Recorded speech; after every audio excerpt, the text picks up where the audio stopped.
আরবের মরুভূমিতে যেখানে বালির ঢেউ আকাশ ছুঁয়ে যায় সেখানে জন্ম নিয়েছিলেন ইসলামের ইতিহাসের সবচেয়ে মহান সাহাবী তিনি আবু বকর সিদ্দিক রাদিয়াল্লাহু আনহু ৫৭৩ খ্রিস্টাব্দ পবিত্র মক্কা নগরী কুরাইশ বংশের তাইম গোত্রে জন্ম নিলেন আবদুল্লাহ পরবর্তীকালে যিনি সারা বিশ্বে পরিচিত হবেন আবু বকর সিদ্দিক নামে ছোটবেলা থেকেই আবু বকর ছিলেন অনন্য যখন শিশুরা খেলায় মত্ত তখন তিনি মানুষের জীবন পর্যবেক্ষণ করতেন মনে মনে প্রশ্ন করতেন পাথরের মূর্তিকে কেন পূজা করা হয় যৌবনে আবু বকর হলেন মক্কার একজন সফল কাপড় ব্যবসায়ী ইয়েমেন থেকে সিরিয়া পর্যন্ত তার ব্যবসার বিস্তার কিন্তু সম্পদের পেছনে তার মন কখনো হারিয়ে যায়নি মোহাম্মদ ও আবু বকর দুই সত্যের সন্ধানে দুজনেই ঘৃণা করতেন মূর্তি পূজার সংস্কৃতি এই মিলের উপর ভিত্তি করে গড়ে উঠল ইতিহাসের সবচেয়ে মহান বন্ধুত্ব ৬১০ খ্রিস্টাব্দ হেরা পর্বতের গুহায় নাজিল হল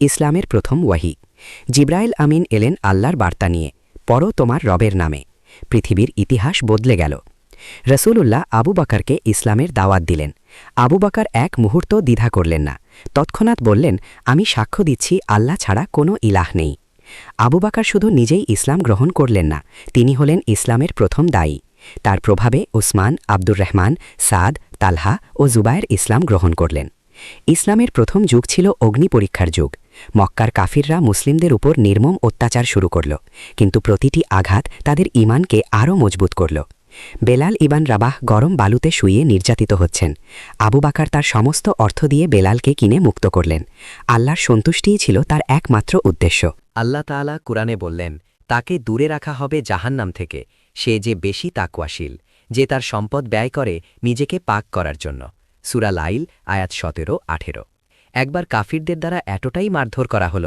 যে তিনি অজ্ঞান হয়ে গেলেন জ্ঞান ফেরার পর তার প্রথম কথা ছিল রাসূলুল্লাহ কেমন আছেন মক্কার কাফিররা সিদ্ধান্ত নিল প্রতিটি গোত্র থেকে একজন যোদ্ধা একযোগে রাসূলকে হত্যা করবে কিন্তু আল্লাহর পরিকল্পনা মানুষের পরিকল্পনার চেয়ে সর্বদা উত্তম কুরআন বলে তারা ষড়যন্ত্র করেছিল এবং আল্লাহও কৌশল করেছিলেন আর আল্লাহই সর্বোত্তম কৌশলকারী সূরা আনফাল আয়াত ৩০ আল্লাহর কুদরতের সামনে সব ষড়যন্ত্র ব্যর্থ আল্লাহ হিজরতের অনুমতি দিলেন আবু বকর আগে থেকেই দুটি উট প্রস্তুত রেখেছিলেন রাসূলুল্লাহ বললেন তুমিই হবে আমার সঙ্গী আবু বকরের চোখ থেকে আনন্দাশ্রু ঝরল রাতের অন্ধকারে দুজন বেরিয়ে পড়লেন মক্কার পথে নয় উল্টো দিকে সাউর পর্বতের দিকে প্রতিটি পদক্ষেপ ছিল ইতিহাসের এক নতুন পাতা রচনার পদক্ষেপ সাউর পর্বতের গুহায় আশ্রয় নিলেন দুজন মক্কার মুশরিকরা পুরস্কার ঘোষণা করেছে হাজার হাজার মানুষ খুঁজছে কিন্তু আল্লাহর হেফাজতে তারা নিরাপদ আবু বকরের মেয়ে আসমা রাদিয়াল্লাহু আনহা প্রতিদিন রাতের অন্ধকারে পাহাড় বেয়ে খাবার নিয়ে যেতেন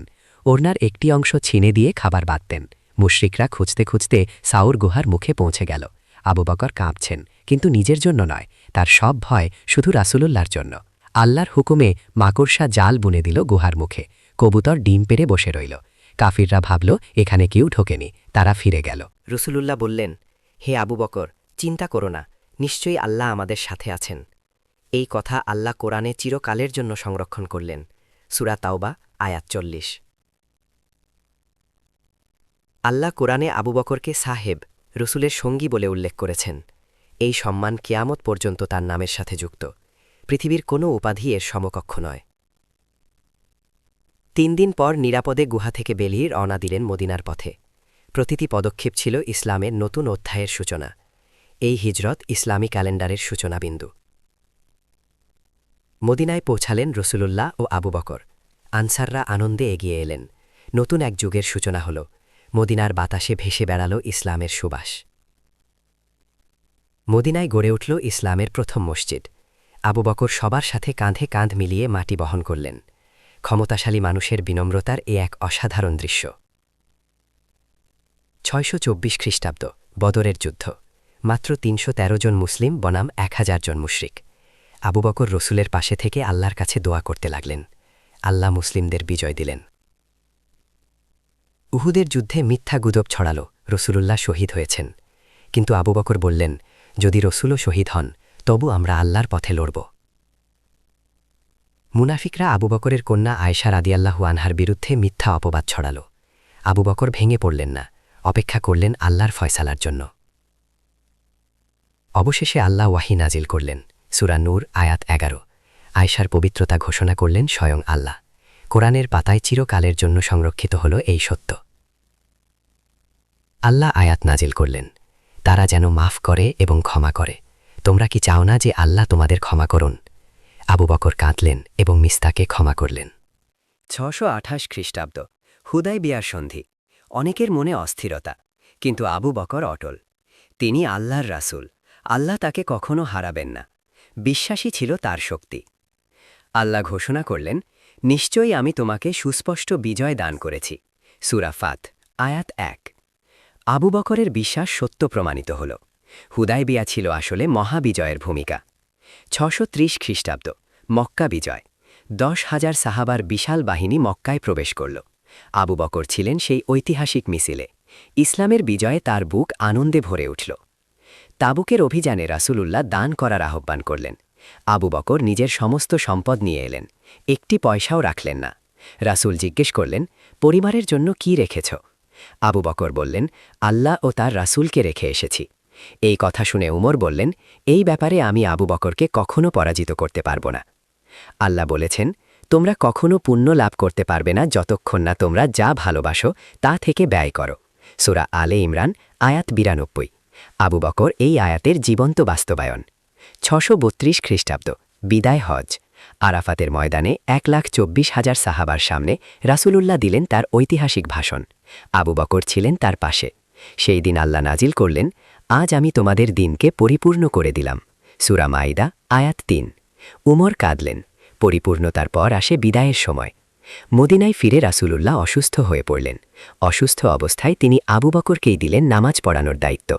এটি ছিল আবু বকরের খলিফা হওয়ার এক নীরব ইঙ্গিত। রবিউল আউয়ালের 12 তারিখ রাসূলুল্লাহ সাল্লাল্লাহু আলাইহি ওয়াসাল্লাম ইন্তেকাল করলেন। মদিনার বাতাস ভারী হয়ে উঠল। সাহাবারা স্তম্ভিত হয়ে গেলেন। আবু বকর বললেন, যে মোহাম্মদের ইবাদত করত সে জানুক মোহাম্মদ মারা গেছেন, আর যে আল্লাহর ইবাদত করত আল্লাহ চিরজীবী, কখনো মরেন না। এই কথায় পুরো মদিনা স্থির হল। আবু বকর তিলাওয়াত করলেন, মোহাম্মদ কেবল একজন রাসূল, তার পূর্বে অনেক রাসূল গত হয়েছে। সূরা আলে ইমরান, আয়াত 144। ওমর বললেন, মনে হল এই আয়াত আজই নাজিল হয়েছে। রাসূলের ওফাতের পর মুসলিম নেতারা একত্রিত হলেন। ওমর আবু বকরের হাত ধরে বললেন, তোমার হাতে বায়াত করছি। আবু বকর হলেন ইসলামের প্রথম খালিফা। আবু বকর বললেন, আমি তোমাদের মধ্যে সেরা নই। যদি সঠিক কাজ করি সাহায্য করো, ভুল করলে সংশোধন করো। দুর্বলরা আমার কাছে শক্তিশালী। ইতিহাসের শ্রেষ্ঠ নেতৃত্বের ঘোষণা। রাসূলের ওফাতের পর অনেক গোত্র মুরতাদ হল। মুসাইলামা নবুয়াতের দাবি করল। আবু বকর আপোষহীন রইলেন, বললেন, জাকাত না দিলেও যুদ্ধ করব। আল্লাহ বলেছেন, আল্লাহ এমন এক সম্প্রদায় আনবেন যাদেরকে তিনি ভালোবাসবেন এবং যারা তাকে ভালোবাসবে। সূরা মাইদা, আয়াত 54। আবু বকরের বাহিনী ছিল সেই প্রতিশ্রুতির পূর্ণতা।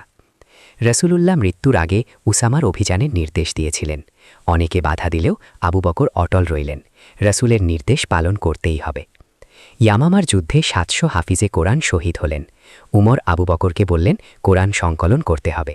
আবু বকর প্রথমে দ্বিধা করলেন, তারপর আল্লাহ তার বুক প্রশস্ত করলেন। জায়েদ ইবনে সাবিতকে দেওয়া হল কোরআন সংকলনের দায়িত্ব। নীতি ছিল শুধু লিখিত প্রমাণ ও 2 সাক্ষীর সাক্ষ্য। এই কাজের ফলে আজ আমাদের হাতে রয়েছে কোরআনুল কারীম।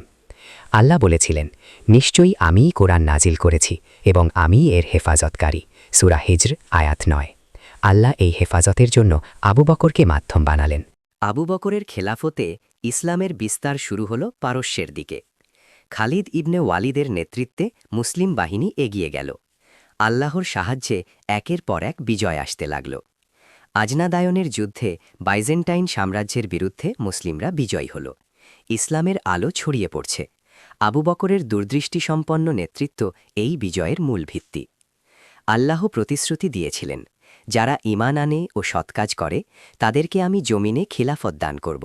সূরা নূর, আয়াত 55। আবু বকরের শাসনকালে সেই প্রতিশ্রুতি পূর্ণ হল। আবু বকরের শাসনে দুর্বল ও শক্তিশালী সমান। গরিব বিধবার কাছ থেকে ট্যাক্স নেওয়া হতো না। ন্যায় বিচারই ছিল তার শাসনের মূলনীতি। 13 হিজরি, আবু বকর অসুস্থ হয়ে পড়লেন। অসুস্থতার মধ্যেও তিনি উম্মতের চিন্তায় বিভোর। পরবর্তী খলিফা কে হবেন এই দায়িত্ব তাকে ভাবিয়ে তুলল।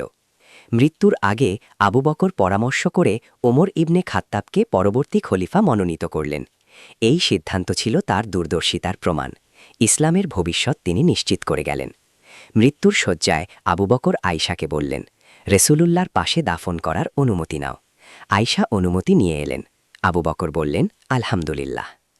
৮ জুমাদাল আখিরা ১৩ হিজরি, ৬৩ বছর বয়সে, হুবহু রসুলুল্লাহর বয়সে আবু বকর সিদ্দিক রাদিয়াল্লাহু আনহু ইন্তেকাল করলেন। মদিনায় নেমে এলো অন্ধকার।